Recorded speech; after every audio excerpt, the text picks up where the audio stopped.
A secret document was written in 1979 called Silent Weapon for Quiet Wars. It was found in 1986 by an employee of Boeing Aircraft when they purchased a surplus IBM copier. It was a roadmap to controlling populations, but moreover slavery and genocide of populations. The document viewed people as ignorant animals, but ironically feared them from being educated. They were called, quote-unquote, stakes on the table by choice and consent. You can almost hear the psychopath trying to justify his actions by saying that we are meat on the table by our choice and consent. Another key insight from that is that we are slaves by choice and consent, and all it takes is us becoming educated as a way out of this debt and death paradigm. The plan was based off of a 1948 Harvard economic research project. It was put forth by an international elite against humanity in 1954. The main force behind it was the Rockefellers. And it was based off of what the Rothschilds were able to accomplish in the prior century, manipulating economics and politics for power and profit. The main focus of this war was to control the energy, which was the basis of all human activity.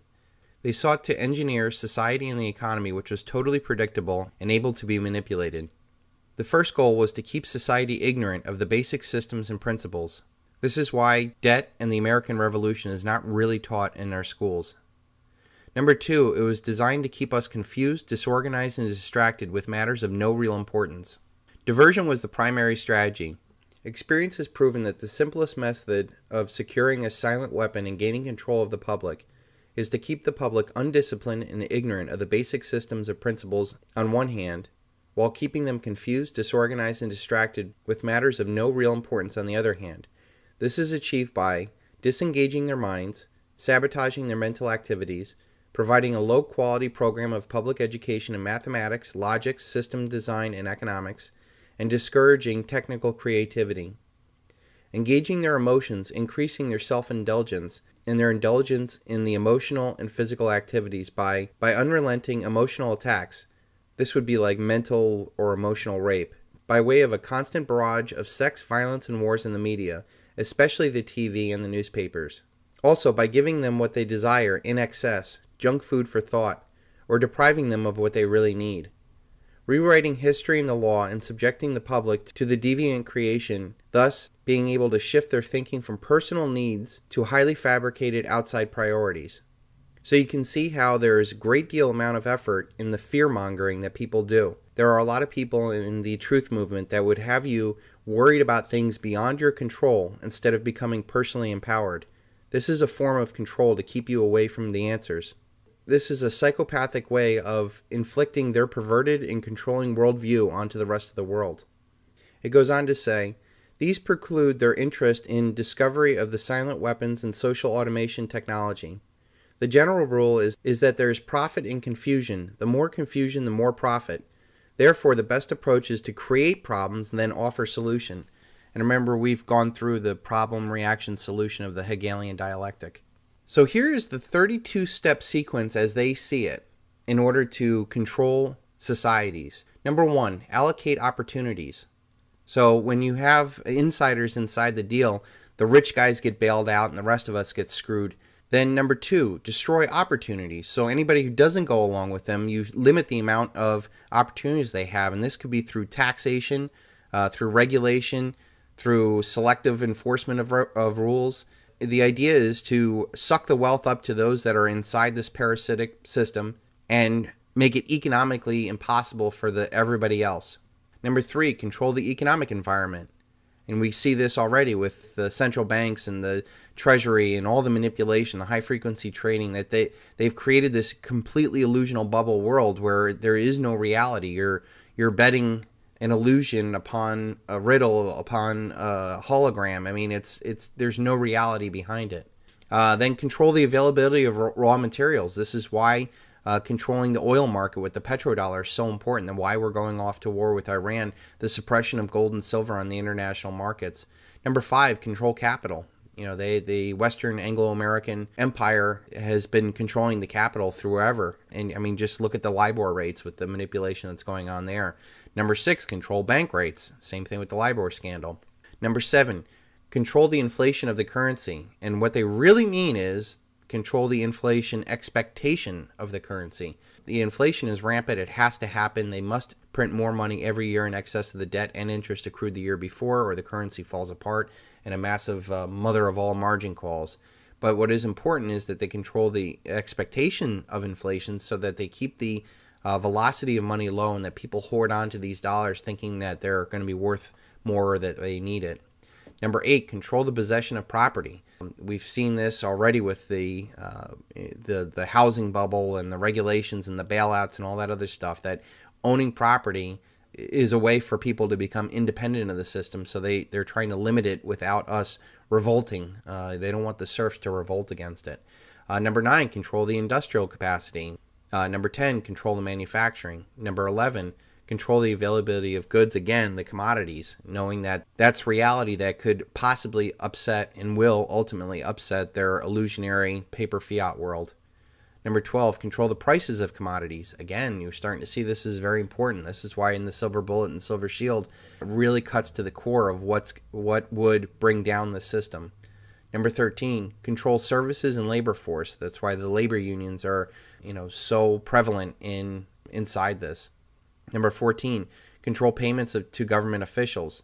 Number 15, control legal functions. It's a rigged game. I try to tell people stay away from all these legal things. You see like the sovereign man movement trying to become free by working within the legal system. It's a rigged game. You're asking psychopaths to play by the rules, and it's never going to happen. The best thing to do is walk away from the system.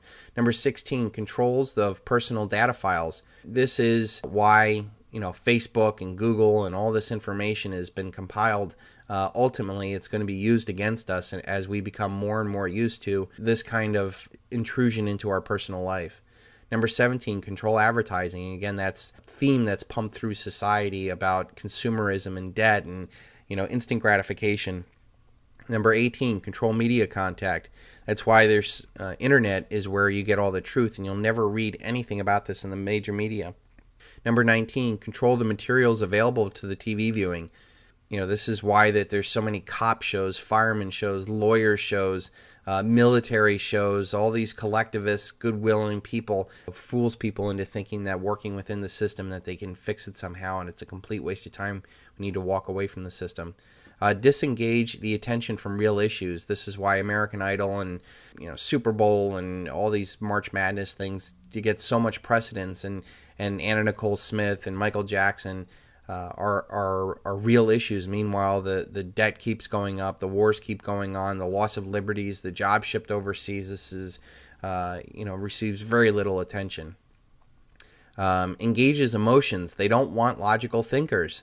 Logic is a threat to them. When people are able to override their emotions and get to logic, they're no longer being able to be controlled. But if you're controlled by emotions on hot button issues, this is why abortion and gays in the military and prayer in school, these aren't issues of any real importance. They want you to get an emotional issue out of it. They don't care who wins either side. It's just the fact that they don't get to the core of the problem, the central banking, the fractional reserve, the unlimited amount of debt, the wars, the corporate powers, the privately owned central banks. Those are the things that matter to us the most. Number 22, create disorder, chaos, and insanity. There's order out of chaos that they thrive on. When people's lives are upset, they're more susceptible to emotional reactions. Number 23, controls the design of more probing tax forms. This is where Obamacare comes in.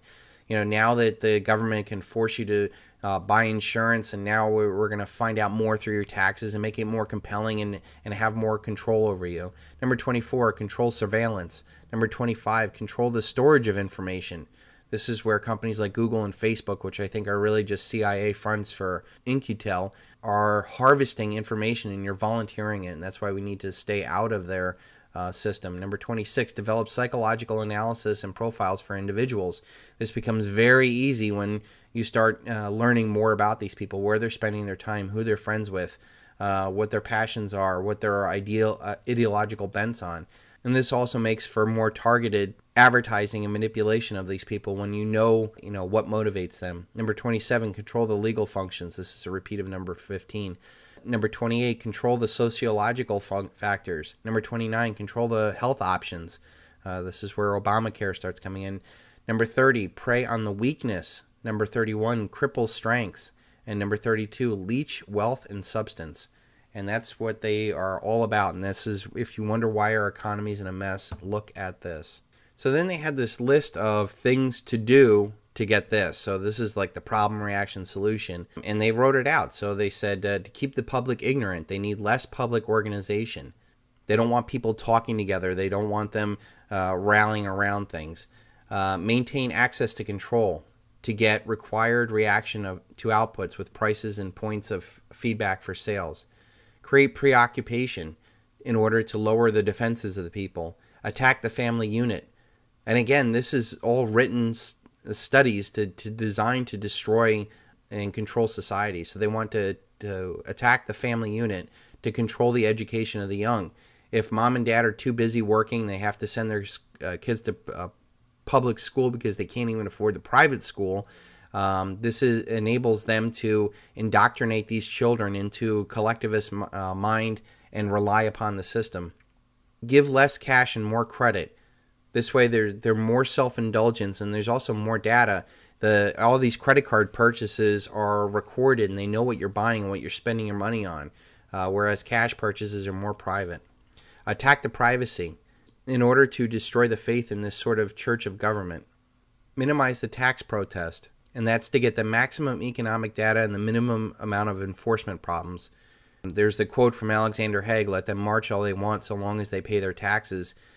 When we start walking away from the system and disengaging our wealth out of the system, that is the Achilles heel to this. And then finally, I think at the end of this, they talk about collapse the currency. They want that because that provides disorganization and humanity, and then to destroy the faith of the American people in each other, because it's the social contract that will be broken. They're actively working towards this because they're going to give the problem reaction solution. They already figured out what the solution is, and I have a feeling it's going to be a gold standard. And so many of these precious metal advocates that are talking about the gold standard now are merely setting themselves up to be the next oligarchs, and they are not to be trusted. We need competition and currency. The end goal is that there's profit in confusion. The more confusion, the more profit. This allows them to create problems, then offer a predetermined solution during the confusion. This is kind of like front-running trades, only on a massive social scale. So the four major institutions designed to control society is the media. So this is to keep the adult public attention diverted away from real social issues and captivated by matters of no real importance. Then there's the schools to keep the young people ignorant of what real mathematics, real economics, real law, and real history is like. Then there's the entertainment, keep the public entertained and below a 6th grade level. That's why so few people actually have even the comprehension of what we're talking about and what is needed to become free. And, if you think of how you were at 12 years old, you had no way of being able to take care of yourself. And that's what we've bred in the society. And then there's the work. You want to keep the public busy, busy, busy with no time to think. Meanwhile, back on the farm with the other animals. And this also helps to destroy the family unit. Keep us busy, keep us, our mind off the ball and in the rat race. And that's exactly what they want.